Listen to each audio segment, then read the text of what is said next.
কখনো কি সার্কাসে বিড়াল দেখেছো?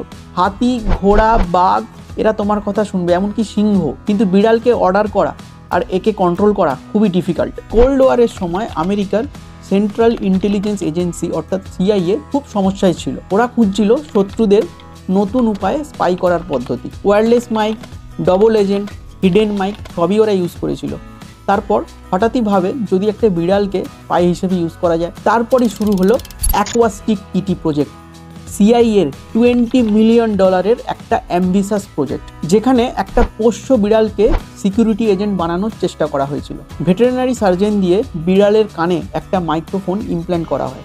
একটা স্মল রেডিও ট্রান্সমিটার বিড়ালের ঘাড়ের কাছে স্কালের নিচে ইমপ্ল্যান্ট করা হয়। আর একটা সূক্ষ্ম তার অ্যান্টিনার মতো বিড়ালের লেজ পর্যন্ত লাগানো হয়। কিন্তু বিড়াল তো তোমার আমার মতো ল্যাথখোর, খায় আর ঘুমায়। তাই আরও একটা অস্ত্রোপচারের মাধ্যমে তার হাঙ্গার সেন্সেশন কন্ট্রোল করার দরকার পড়েছিল।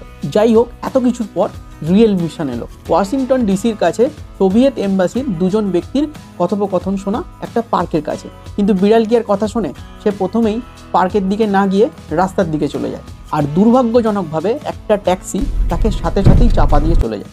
তারপর সিআইএর রিয়েলাইজেশন হলো যে একটা বিড়াল তাদের তো অর্ডার ফলো করবেই না, আর তাদেরকে রিপোর্ট ব্যাকও করবে না। তাই প্রজেক্টটা চুপিসারে ধামাচাপা দেওয়া হলো। কারণ সিআইএর মতো একটা সংস্থা এতটা বোকা বোকা কাজ করেছে, সবাই জানতে পারলে লোক ছিছি করবে। এরকম আরও মজাদার কন্টেন্ট পেতে আমাকে ফলো করে নাও।